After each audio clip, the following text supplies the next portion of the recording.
বন্ধুরা, আমরা যদি তৃতীয় শ্রেণীর গণিত বইয়ের ২৮ নম্বর পৃষ্ঠার একদম উপরে লক্ষ্য করি, দেখো এখানে শুরুতেই আমরা দেখতে পাচ্ছি ৫ নম্বরে বলা হয়েছে খালি ঘরে ইচ্ছামতো সংখ্যা বসিয়ে যোগ করি এবং গল্প তৈরি করি। কি বলা হয়েছে? খালি ঘরে ইচ্ছামতো সংখ্যা বসিয়ে যোগ করি এবং গল্প তৈরি করি। আচ্ছা দেখো, আমরা কিন্তু এই পাশে দেখতে পাচ্ছি আমাদের কয়েকটি সংখ্যা দেওয়া রয়েছে এবং এই সংখ্যাগুলোকে ব্যবহার করে আমাদের এইখানে একটি গল্প তৈরি করা হয়েছে, তাই না? এবং এর নিচে লক্ষ্য করলে আমরা দেখতে পাচ্ছি অনেকগুলো খালি ঘর রয়েছে। এই খালি ঘরগুলোতে আমাদের ইচ্ছা মতো যে কোনো সংখ্যা বসাতে বলা হয়েছে, এবং তারপরে এই সংখ্যাগুলো দিয়ে এই পাশে কিন্তু আমাদের একটি একটি করে গল্প তৈরি করতে বলা হয়েছে। ঠিক আছে, খুবই সহজ অঙ্ক। দেখো আমরা দেখতে পাচ্ছি এখানে বলা হয়েছে ৩৮৪৫ যোগ ১৫০০ যোগ ৭০০। তাহলে এই সবগুলোকে যোগ করলে আমরা পাবো হচ্ছে ৬০৪৫। ঠিক আছে। আচ্ছা, তারপরে দেখো আমরা এবারে এই সংখ্যাগুলোকে ব্যবহার করে কি করব, এবারে কিন্তু আমরা এই জায়গাতে একটি গল্প আমরা তৈরি করব। ঠিক আছে, দেখো ১ নম্বর দিয়ে লিখলাম ফাতেমার ৩৮৪৫ টাকা ছিল। এই যে ৩৮৪৫কে আমরা ব্যবহার করলাম এইখানে, তাই না? আচ্ছা, তারপর বলা হয়েছে তার বাবা তাকে ঈদে আরও ১১৫০০ টাকা, এই যে ১১৫০০ টাকা, এটিকে আমরা এখানে ব্যবহার করলাম এবং মা ৭০০ টাকা দিলেন। এই ৭০০ টাকা কিন্তু এই যে দেখো। তাহলে এবার বলা হয়েছে এখন তার মোট কত টাকা হলো। তাহলে এই মোট টাকা বের করতে গেলে আমাদের কি করতে হবে? এই সবগুলোকে কিন্তু যোগ করতে হবে, তাই না? এই দেখো এখানে এই জন্য কিন্তু আমরা এই মাঝে মাঝে কি দেখতে পাচ্ছি? যোগ দেখতে পাচ্ছি, তাই না? তাহলে যখন যোগ করব তখন উত্তর হবে হচ্ছে ৬০৪৫। ঠিক আছে, আশা করি সকলেই তোমরা খুবই সহজে বুঝতে পেরেছো। এবারে যদি আমরা আরেকটু নিচে লক্ষ্য করি, দেখো এইখানে কিন্তু আমরা ৩টি খালি ঘর দেখতে পাচ্ছি, তাই না? এই ৩টি খালি ঘরে তোমাদের ইচ্ছে মতো যে সংখ্যাগুলো লিখতে ইচ্ছা করে সেইগুলোকেই কিন্তু তোমরা এখানে লিখতে পারো। ঠিক আছে, এবং এই যে সংখ্যাগুলো লিখবে এইগুলোকে ব্যবহার করে এই জায়গাতে কিন্তু একটি গল্প তৈরি করবে। ঠিক আছে। আচ্ছা, যেমন ধরো আমরা এখানে প্রথমে ধরলাম হচ্ছে ৪৫, কত? ৪৫। এরপরে মাঝখানে একটি যোগ চিহ্ন দেওয়া রয়েছে। তারপরে আমরা ধরলাম হচ্ছে ধরো ৪০, আমরা লিখলাম এখানে ৪০। এরপরে আমরা এখানে দিলাম হচ্ছে কত লিখতে পারি আমরা লিখলাম হচ্ছে ৩২ ধরো। তোমাদের যা খুশি তাই লিখবে। এই যে মাঝখানে কিন্তু আমরা কিছু যোগ দেখতে পাচ্ছি, তাই না? তাহলে এই ৩টিকে যোগ করলে কত হয় দেখো। আমরা যদি শেষের ৩টি সংখ্যাকে যোগ করি, আমরা কি জানি কিভাবে যোগ করতে হয়? শেষের সংখ্যাগুলোকে আগে যোগ করতে হয়, তাই না? এখানে শেষে রয়েছে ৫, এখানে রয়েছে ০। আমরা জানি ৫ এবং ০ মিলে কিন্তু ৫ হয়ে যায়, তাই না? ৫-এর সঙ্গে এখানে শেষে রয়েছে ২, ৫-এর সঙ্গে ২ মিলে হয়ে যায় ৭। তাহলে আমরা শেষে লিখে দেব ৭, তাই না? আমরা শেষে লিখে দিলাম কিন্তু ৭। এবার আগের সংখ্যাগুলোকে যদি যোগ করি, এখানে আগে রয়েছে ৪, এখানেও রয়েছে ৪, ৪ এবং ৪কে যোগ করলে হয়ে যায় ৮, ৮-এর সঙ্গে এখানে আগে রয়েছে ৩, আমরা জানি ৮-এর সঙ্গে এই ৩ মিলে হয়ে যায় কত? ৮, ৯, ১০, ১১, কত হয়ে যায়? ১১ হয়ে যায়। তাহলে এখানে লিখে দেব ১১। তাহলে আমাদের এখানে উত্তর হয়ে গেল কত? ১১৭। এবার এই সংখ্যাগুলোকে ব্যবহার করে আমাদের কিন্তু একটি গল্প এই জায়গাতে তৈরি করতে হবে। আচ্ছা দেখো, আমি কিন্তু আগে থেকেই তোমাদের জন্য একটি গল্প এখানে তৈরি করে রেখেছি। আমরা কি লিখলাম? প্রথম শ্রেণীতে ৪৫ জন, এই যে এই ৪৫কে কিন্তু আমরা এখানে লিখলাম। প্রথম শ্রেণীতে ৪৫ জন, দ্বিতীয় শ্রেণীতে ৪০ জন, এই যে দেখো এই ৪০কে আমরা এখানে লিখলাম। এবং তৃতীয় শ্রেণীতে ৩২ জন শিক্ষার্থী আছে। এই ৩২ কোনটা? এই যে কিন্তু সেই ৩২, তাই না? এবার আমরা লিখেছি ৩টি শ্রেণীতে একত্রে কতজন শিক্ষার্থী আছে। তাহলে এই ৩ শ্রেণী মিলে কতজন আছে সেটিকে আমরা কীভাবে বের করতে পারি? এই ৩টিকেই যদি যোগ করে দিই তাহলেই কিন্তু পেয়ে যাব, তাই না? এই দেখো যেহেতু মাঝখানে আমরা এই জন্য কী দেখতে পাচ্ছি? যোগ চিহ্ন দেখতে পাচ্ছি। ঠিক আছে, তাহলে এইভাবে করে তোমরা নিজেদের মতো করে এই গল্পটি যে তৈরি করতে হবে এমন কোনো কথা না, তোমরা নিজেদের মতো করে অন্যান্য গল্পও কিন্তু তৈরি করতে পারো। ঠিক আছে। আচ্ছা, এবার দেখো এখানে আরও ২টি সংখ্যা আমরা দেখতে পাচ্ছি, ২টি খালি ঘর। এখানে আমরা কি করব? আমরা আরও নিজেদের মতো ২টি সংখ্যা ধরো লিখে দিলাম। ঠিক আছে, আমরা লিখলাম হচ্ছে এখানে ধরো লিখলাম হচ্ছে ৫৩৬। আচ্ছা, এবং এখানে ধরো লিখলাম ৪৮৫। আচ্ছা, এই যে ২টি সংখ্যা কিন্তু আমরা লিখলাম। এবার মাঝখানে কি রয়েছে? একটি যোগ চিহ্ন রয়েছে। তার মানে এই ২টি সংখ্যাকে আমাদের যোগ করতে হবে। যোগ করে যা হবে সেটিকে কিন্তু আমরা এই জায়গাতে লিখে দিব, তাই না? তারপরে আমরা এই যে ২টি সংখ্যা দেখতে পাচ্ছি, এই ২টি সংখ্যাকে ব্যবহার করে এই জায়গাতে কিন্তু আমরা একটি গল্প তৈরি করবো, তাই না? তোমাদের যেভাবে মনে চায় সেইভাবেই কিন্তু একটি গল্প তোমরা তৈরি করতে পারো। আচ্ছা, এখন আমরা এই সংখ্যা দুটি ব্যবহার করে কীরকম গল্প তৈরি করতে পারি? আচ্ছা, ধরো আমরা যদি এইভাবে করে লিখি যে আমরা কি লিখতে পারি? আমরা লিখতে পারি একটি আম বাগান থেকে 536টি আম পাড়া হলো এবং অন্য একটি বাগান থেকে 485টি আম পাড়া হলো। তাহলে দুইটি বাগান থেকে একত্রে বা দুইটি বাগান থেকে মোট কতটি আম পাড়া হলো? এই দেখো, তাহলে কিন্তু আমাদের এই অঙ্কটিকে কী করা, মানে আমাদের কিন্তু এই গল্পটিকে তৈরি করা হয়ে গেল। তাহলে আমরা কি লিখলাম? একটি বাগান থেকে 536টি আম এবং অন্য একটি বাগান থেকে 485টি আম পাড়া হলো। এই দুই বাগান থেকে মোট কতটি আম পাড়া হলো? এইভাবে করে এখানে কিন্তু আমরা একটি গল্প লিখতে পারি, ঠিক আছে?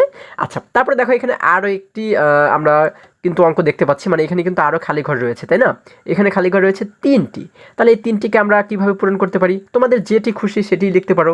আমরা এখানে লিখলাম হচ্ছে ধরো 105, তারপরে ধরো এখানে লিখলাম হচ্ছে আমরা 87, তারপরে এখানে ধরো লিখলাম আমরা 117। আচ্ছা, এই যে 3টি সংখ্যা লিখলাম, আমরা যা যা ইচ্ছা হলো তাই তাই লিখে দিলাম। এখন এই 3টি সংখ্যার এই যে মাঝে মাঝে কিন্তু আমরা একটি যোগ চিহ্ন দেখতে পাচ্ছি, তাই না? তাহলে এই 3টিকে যোগ করে যা হবে সেটিকে কিন্তু এই জায়গাতে আমরা লিখে দেব।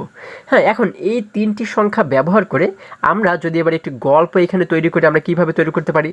ধরো আমরা এবারে লিখলাম যে একটি গুদামে 105 বস্তা চাল, 87 বস্তা ডাল এবং 117 বস্তা আলু আছে। তাহলে ওই গুদামে মোট কত বস্তা রয়েছে, বা ওই গুদামে মোট কয় বস্তা মালামাল রয়েছে? ঠিক আছে, দেখো আমরা আবারও যদি একটু বলার চেষ্টা করি, আমরা কি লিখতে পারি? একটি গুদামে 105 বস্তা চাল, 85 বস্তা হচ্ছে গিয়ে ডাল, হ্যাঁ, এবং 117 বস্তা আলু আছে।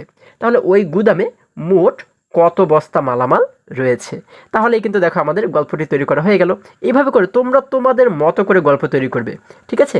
আচ্ছা, এটি হচ্ছে তোমাদের কাজ। এরপর যদি আরেকটু নিচে আমরা লক্ষ্য করি, দেখো এখানে কিন্তু আমরা দেখতে পাচ্ছি চ্যালেঞ্জ, অর্থাৎ আমাদের জন্য এখানে একটি চ্যালেঞ্জ দেওয়া হয়েছে। দেখো তো কি চ্যালেঞ্জ? আমরা দেখতে পাচ্ছি 6 নম্বরে বলা হয়েছে ইচ্ছে মতো 5 অঙ্কের কিছু সংখ্যা নিয়ে যোগ করি।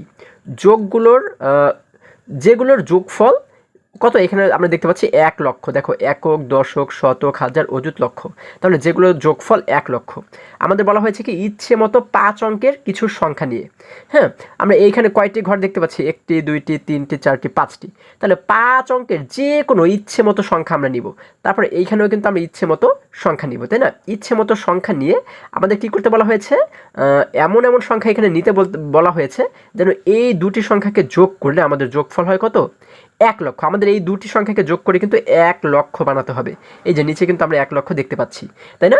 আচ্ছা, এখন এটিকে আমরা কিভাবে করে বানাতে পারি? দেখো, যদি একটু নিচে লক্ষ্য করি, এখানে যে ছেলে শিশুটি রয়েছে সে বলেছে আমি কাজটি কিভাবে করব? কাজটি কঠিন মনে হচ্ছে। আচ্ছা, তার কাছে কাজটি কঠিন মনে হচ্ছে, তবে এটি কিন্তু একদমই সহজ একটি কাজ। হ্যাঁ, আচ্ছা দেখো, আমরা যদি লক্ষ্য করি এই মেয়ে শিশুটি কি বলেছে? সে বলেছে প্রথমে একক স্থানের অঙ্ক থেকে শুরু করি। প্রথমে একক স্থানের অঙ্ক থেকে শুরু করতে বলা হয়েছে। একক মানে কি? এই যে একদম শেষে যেটি থাকে সেটিকে কিন্তু বলা হয় একক, তাই না? হাতে রাখা অঙ্কটি সহ প্রতি ঘরে যোগফল 10 করি। আচ্ছা, তাহলে আরও ভালো তোমরা বুঝতে পারবে যখন আমরা এটিকে সমাধান করব। দেখো, এখানে বলা হয়েছে একটি করে দেখানো হলো। আচ্ছা, এই দেখো নিচে কিন্তু আমাদের 1 লক্ষ 1 লক্ষ 1 লক্ষ উত্তর কিন্তু দেওয়া রয়েছে, তাই না? এখন আমরা কিভাবে করে এটিকে সমাধান করব? আমাদের মনে রাখতে হবে আমরা কিন্তু এই উল্টো দিক থেকে যোগ করতে করতে করতে করতে এই দিকে যাব, ঠিক আছে? তাহলে এই শেষের যে দুটি ঘর, এই দুটি ঘরে যদি আমরা ধরো এই দেখো এখানে আমরা কি করলাম? 0 লিখলাম এবং 0 লিখলাম। আমাদের দেখতে হবে যে এই নিচে কত আছে। এখানে যেহেতু 0 রয়েছে, তার মানে আমাদের এই দুই ঘরে এমন একটি সংখ্যা বানাতে হবে দুইটাকে মিলে যেন আমাদের শেষে 0 হয়, ঠিক আছে? শেষে কত হয়? 0 যেন হয়। যেমন দেখো, এখানে 0 বসিয়েছি, এখানে 0 বসিয়েছি। হ্যাঁ, তাহলে 0 এবং 0কে যোগ করলে হবে কত? 0। এই যে এটির সঙ্গে কিন্তু মিলে গেল। তাহলে এটির সঙ্গে কিন্তু আমাদের মিলাতে হবে, ঠিক আছে? এরপরে এখানে রয়েছে আবারও 0। তাহলে এবারে আমরা কি করব? এবার দেখো আমাদের এইবার যে কাজটি করতে হবে, দেখো আমরা এই দুইটি ঘর মিলে, হ্যাঁ, আমরা এমন দুটি সংখ্যা নিব যেন আমাদের এই শূন্যের সঙ্গে মিলে যায়, ঠিক আছে? অর্থাৎ এমন দুটি সংখ্যা নিব যে দুটিকে যোগ করলে শেষে 0 থাকবে। আচ্ছা, আরও সহজভাবে যদি তোমাদের বলি, আমরা এই দুইটি ঘরে এমন দুইটি সংখ্যা নেব যেন যোগ করলে 10 হয়। কত হয়? 10 হয়। কারণ 10 যখন হবে, 10-এর শেষে কত রয়েছে? 0 রয়েছে, তাই না? এই শূন্যটাকে কিন্তু আমরা এখানে লিখে দিতে পারবো। ঠিক আছে, তাহলে আমাদের এক একটি ঘরে কী করতে হবে? 10 করে বানাতে হবে। আচ্ছা, তাহলে এখানে রয়েছে 8, এখানে রয়েছে 2। আমরা কিন্তু 8 বসিয়েছি এবং 2 বসিয়েছি। 8-এর সঙ্গে 2-কে যোগ করলে কত হয়? 10 হয়ে যায়। এই যে কিন্তু 10 হয়ে যায়। 10-এর এই শূন্যকে আমরা কী করলাম? এই জায়গাতে লিখে দিলাম। এই যে কিন্তু সেই শূন্য। এবার এই যে 1টা কিন্তু আমাদের হাতে এবারে থেকে গেল, তাই না? এটিকে আমরা পরবর্তীতে যোগ করে দেবো, তাই না? আচ্ছা, এই 1টাকে দেখো, যেহেতু আমরা এই লাইনে এসে যোগ করবো, এই জন্য এই লাইনের মাথায় আমরা লিখে দিলাম এই 1। ঠিক আছে, এখন এখানে কিন্তু 1 রয়েছে। এখন আমাদের এই 3টি মিলে মোট কিন্তু 10 বানাতে হবে, তাই না? 10 হলে কিন্তু এই শেষের শূন্যটাকে আমরা এই যে এখানে লিখতে পারবো। এখানে তো শূন্য রয়েছে, তাহলে 1 সহ আর কোন কোন সংখ্যা বসালে আমাদের 3টি মিলে 10 হয়? দেখো, আমরা কিন্তু এখানে বসালাম হচ্ছে 9 এবং 1 মিলে হয়ে যায় 10। তাহলে 10 কিন্তু হয়ে গেছে। তাহলে নিচের ঘরে আমরা কি বসাবো? 10 যেহেতু আগেই হয়ে গেছে, তার মানে এখন কিন্তু আমরা একটু শূন্য বসাবো, তাই না? কারণ শূন্য না বসালে কিন্তু আবার এখানে বেশি হয়ে যাবে 10-এর চাইতে। আমরা জানি 10-এর চাইতে বেশি হলে কিন্তু চলবে না, তাই না? এই জন্য আমরা এখানে একটু শূন্য বসালাম, তাহলে কিন্তু 9 এবং 1 মিলে 10ই হয়ে গেল। এই 10-এর এই শূন্যকে লিখলাম আমরা এই জায়গাতে, হাতে কিন্তু আবারও 1 আমাদের থেকে যায়। তাহলে এই 1টিকে কী করবো? তারপরের লাইনে এসে যোগ করবো, তাই না? এই জন্য এই 1টিকে এই যে উপরে লিখে দিলাম। এখন এই 3টে ঘর মিলে আবার আমাদের 10 বানাতে হবে। দেখো, 1 এবং 9 মিলে হয়ে যায় 10। 10-এর সঙ্গে শূন্য মিলে কিন্তু 10ই হয়ে যায়, তাই না? তাহলে এই 10-এর এই শূন্যটাকে আবার লিখলাম আমরা এই জায়গাতে, এবং এই যে হাতে 1 থেকে যায়, এটিকে আমরা আবার দেখো এই ঘরে নিয়ে আসলাম, তাই না? এই আগের ঘরে নিয়ে আসলাম। এখন এই 3টে মিলে কত হয়? 1 এবং 3 মিলে হয় 4, 4-এর সঙ্গে 6 মিলে হয় 10। কত হয়ে যায়? 10 হয়ে যায়, তাই না? তাহলে এই 10কে, পুরো 10টাকে দেখো আমরা এই যে নিচে লিখে দিলাম, 1 এবং 0 মিলে হয়ে যায় 10। তাহলে কিন্তু দেখো এই 1 লক্ষ মিলে গেল, তাই না? একই রকমভাবে যদি আমরা এই দুইটিকে পূরণ করি, দেখো আমরা প্রথমে কি করব? আমরা কিন্তু এই 2 ঘরে এমন দুটি সংখ্যা লিখব যেন আমাদের মোট যোগ করে কত হয়? 10 হয়। কত হয়? 10 হয়। ঠিক আছে, তাহলে দেখো আমরা এখানে কত লিখতে পারি? আমরা প্রথমে লিখলাম ধরো 7। কত লিখলাম? 7 লিখলাম। তোমাদের যা খুশি তোমরা তাই লিখতে পারো। তাহলে আমরা এখানে লিখলাম প্রথমে 7। ঠিক আছে, 7 লিখলে আমাদের কিন্তু মোট বানাতে হবে 10, তাই না? তাহলে 7 যেহেতু হয়েছে, 10 হতে আর কত দরকার? দেখো, 7, 8, 9, 10 কত দরকার? আরও কিন্তু 1, 2, 3 সংখ্যা দরকার, তাই না? 3 দরকার। যেহেতু 3 দরকার, এই জন্য এখানে লিখে দেবো 3। ঠিক আছে, দেখো 7 এবং 3 মিলে হয়ে যায় এবারে 10। তাহলে এই 10-এর শূন্যকে লিখলাম আমরা এই জায়গাতে, হাতে কিন্তু আমাদের থেকে যায় কত? 1 থেকে যায়, তাই না? এই 1টাকে এবারে কী করবো? আমরা এই উপরে লিখে দেবো, কারণ এই ঘরের সঙ্গে কিন্তু আমরা এই 1টাকে যোগ করে দেবো, তাই না? আচ্ছা, এখন এখানে তো 1 রয়েছে, আমাদের কিন্তু মোট বানাতে হবে 10, এই 3টে ঘর মিলে। তাহলে এখানে আমরা কত বসাতে পারি? ধরো 8 বসালাম। তাহলে 1 এবং 8 মিলে হয়ে গেল 9। আমাদের বানাতে হবে কিন্তু 10। যেহেতু 9 হয়েছে, 10 হতে আর কত দরকার? আমরা জানি 9 হলে 10 হতে কিন্তু আরও 1 দরকার, তাহলে আমরা এখানে লিখে দেবো সেই 1। এবার দেখো 8 এবং 1 মিলে হয়ে যায় 9, 9-এর সঙ্গে 1 মিলে হয়ে যায় 10। এই 10-এর শূন্যকে লিখলাম আমরা এই জায়গাতে। আমাদের কিন্তু প্রত্যেকবারে 10 10 বানাতে হবে, আর না হলে কিন্তু এই অঙ্কগুলো মিলবে না, তাই না? আচ্ছা, তাহলে এইবার যেহেতু 10-এর শূন্যকে এখানে লিখলাম, হাতে আমাদের আবারও 1 থেকে যায়। এই 1টাকে কী করব? এই লাইনে এসে কিন্তু আমরা যোগ করে দিব, তাহলে এই জায়গায় নিয়ে আসলাম আমরা 1টাকে। এখন যদি আবার দেখো এখানে যদি সংখ্যা বসাই, আমরা এখানে বসালাম ধরো 5। কত বসালাম? 5। 5 এবং 1 মিলে হয়ে যায় 6। তাহলে 6 হলে 10 হতে আর কত দরকার? 6-এর পর থেকে 10 পর্যন্ত গণনা করো। 6, 7, 8, 9, 10 কত দরকার? 1, 2, 3, 4 সংখ্যা দরকার। কত দরকার? 4। তাহলে এখানে লিখে দেবো 4। তাহলে দেখো 1 এবং 5 মিলে হয়ে যায় 6, 6-এর সঙ্গে 4 মিলে হয়ে যায় 10। কত হয়ে যায়? 10। 10-এর এই শূন্যকে লিখলাম আমরা এই জায়গাতে, হাতে কিন্তু আবারও 1 থেকে যায়, তাই না? এই 1টাকে লিখে দেবো আমরা এবারে এই আগের ঘরে। এখন এই জায়গাতেও 10 বানাতে হবে। দেখো এখানে আমরা প্রথমে ধরো এবার লিখলাম কত? এবার ধরো আমরা 6 লিখে দিলাম। তাহলে 6 এবং 1 মিলে হয়ে যায় 7। 7-এর পরে 10 হতে আর কত দরকার? দেখো তো, 7, 8, 9, 10 কত দরকার? 1, 2, 3 সংখ্যা দরকার। তাহলে এখানে আমরা লিখে দিলাম সেই 3। ঠিক আছে, আচ্ছা, তাহলে এবার দেখো তো 10 হয় কিনা? 1 এবং 6 মিলে হয় 7, 7-এর সাথে 3 মিলে হয়ে যায় 10। তাহলে 10-এর এই শূন্যকে লিখলাম আমরা এই জায়গাতে, হাতে কিন্তু আবারও আমাদের 1 থেকে যায়। এই 1টাকে আমরা কী করবো? এবারে এই লাইনে লিখব। ঠিক আছে, আচ্ছা, এখন যদি আমরা এই জায়গাতে লক্ষ্য করি, এবারে এইখানেও কিন্তু আমাদের 10 বানাতে হবে, তাই না? দেখো আমরা এবারে ধরো এখানে বসালাম কত? আমরা এখানে বসালাম ধরো 9 বসালাম। তাহলে 9 এবং উপরের 1, এই দুটি মিলে হয়ে গেল কত? 9 এবং 1 মিলে হয়ে গেল 10। 10 কিন্তু হয়েই গেছে। এখন আমাদের এই লাইনে কি বসাতে হবে? এখানে কি বসাতে হবে? 10 যেহেতু হয়ে গেছে, তার মানে আমরা এখানে বসিয়ে দেবো আর 0। তাই না? শূন্য বসালে কিন্তু 10 10ই থেকে যাবে, আর কিন্তু বাড়বে না, তাই না? তাহলে 9 এবং 1 মিলে হয় 10, 10-এর সঙ্গে শূন্য মিলে কিন্তু সেই 10ই হয়ে যায়। তাহলে আমরা এবারে কিন্তু পুরো 10কে এখানে লিখে দিব। এই যে 1 এবং শূন্য মিলে হয়ে যায় 10, পুরো 10কে লিখে দিলাম। কেন? কারণ আমাদের কিন্তু এই পাশে কোনো সংখ্যা নেই, যার কারণে আর কিছুই আমরা হাতে রাখবো না, তাই না? তাহলে দেখো আমাদের কিন্তু অঙ্কটি সমাধান করা হয়ে গেল, খুবই সহজ। এবার এই পাশে দেখো আমরা এবারে 3টি সংখ্যা দেখতে পাচ্ছি, তাই না? 3টি লাইন, 3টি লাইন হোক, যে কয়টি লাইন হোক, আমাদের কিন্তু একই রকম নিয়মেই সমাধান করতে হবে। হ্যাঁ, তাহলে আমরা এবারে এই 3 লাইন মিলে কিন্তু আমরা 10 বানাবো। আগে যেমন 2 লাইন মিলে 10 বানিয়েছি, এবারে কিন্তু আমরা 3 লাইন মিলে 10 বানাবো, ঠিক আছে?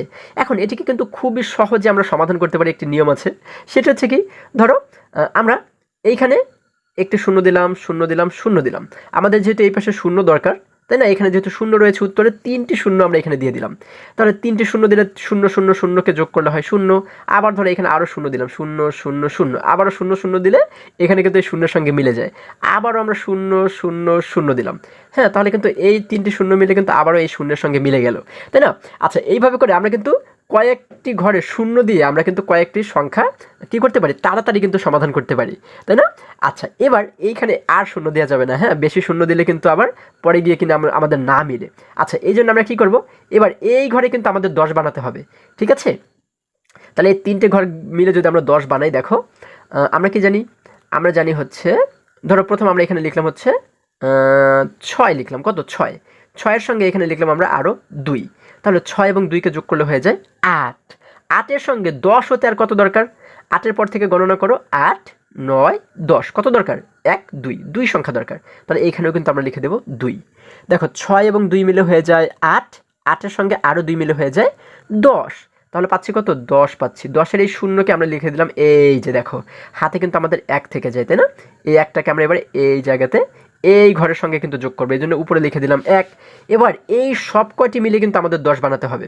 আচ্ছা দেখো, আমরা এখানে ধরো প্রথমে বসালাম 2, তাহলে 1 এবং 2 মিলে হয়ে গেল 3, 3-এর সঙ্গে ধরো আমরা এখানে বসালাম হচ্ছে কত, 3-এর সঙ্গে ধরো 4 বসালাম, তাহলে কত হয়ে গেল, 1 এবং 2 মিলে হয়ে গেল 3, 3-এর সঙ্গে 4 মিলে হয়ে গেল 7, তাই না? 3 এবং 4 মিলে হয়ে গেল 7। তাহলে 7-এর পরে 10 হতে আর কত দরকার, 7 8 9 10, কয় সংখ্যা দরকার, 1 সংখ্যা, 2 সংখ্যা, 3 সংখ্যা দরকার।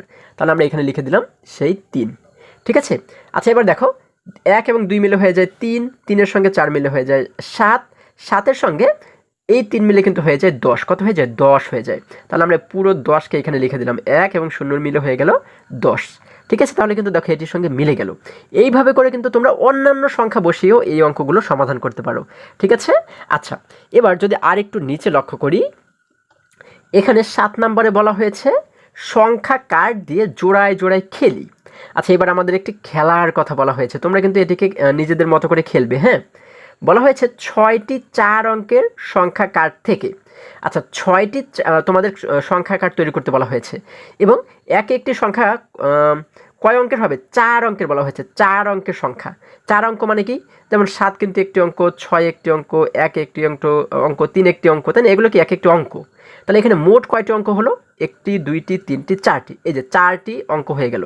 এই 4টি অঙ্ক মিলে কিন্তু একটি সংখ্যা হয়ে গেল, তাই না? 7613। আচ্ছা, এই 4টি অঙ্ক মিলে হয়ে গেল কি, একটি সংখ্যা। তাহলে একটি কার্ডে এরকম 4 অঙ্কের করে সংখ্যা তোমরা লিখবে, ঠিক আছে? তারপর এরকম কয়টি কার্ড বানাবে, 6টি এরকম কার্ড বানাবে তোমরা, তাই না? আচ্ছা, 6টি কার্ড বানালে এবারে বলা হয়েছে কি, 6টি 4 অঙ্কের সংখ্যা কার্ড থেকে 3টি কার্ড লটারির মাধ্যমে নিয়ে, তার মানে এই 6টি যে কার্ড বানালে এখান থেকে 3টি কার্ড লটারির মাধ্যমে নিবে, ঠিক আছে? কার্ডে লেখা সংখ্যা 3টি খাতায় লিখে যোগ করতে হবে। তাহলে যে 3টি সংখ্যা তুমি নিলে, হ্যাঁ, সেই 3টি সংখ্যাকে খাতায় লিখে যোগ করবে। তারপরে তোমার বন্ধু কিন্তু বাকি 3টি নিবে, তোমার বন্ধুও সেই সংখ্যাগুলো খাতায় লিখে যোগ করবে। যার যোগফল বেশি হবে সে বিজয়ী হবে। তাহলে তোমার যদি যোগফল বেশি হয় তুমি বিজয়ী, যদি তোমার বন্ধুর যোগফল বেশি হয় তাহলে তোমার বন্ধু বিজয়ী, ঠিক আছে? যার যোগফল বেশি হবে সে কিন্তু বিজয়ী হবে। এইভাবে করে তোমরা কিন্তু এই মজার খেলাটি খেলতে পারো। আচ্ছা, তাহলে আশা করি আজকের সমস্ত অঙ্কগুলো তোমরা খুবই সহজে এবং খুবই সুন্দরভাবে বুঝতে পেরেছো। বন্ধুরা, আজকে আমাদের এই পর্যন্তই, আবারও দেখা হবে পরবর্তী ভিডিওতে। আর হ্যাঁ, তোমরা যদি আমার চ্যানেলে নতুন হয়ে থাকো তাহলে এখনই চ্যানেলটি সাবস্ক্রাইব করে পাশে থাকো, যেন আমার যে কোনো ভিডিও আপলোড করার সাথে সাথে খুব সহজেই তোমরা সেটি পেতে পারো। সকলে ভালো থাকো, সুস্থ সবল থাকো, এই কামনা করে শেষ করছি। ধন্যবাদ সকলকে।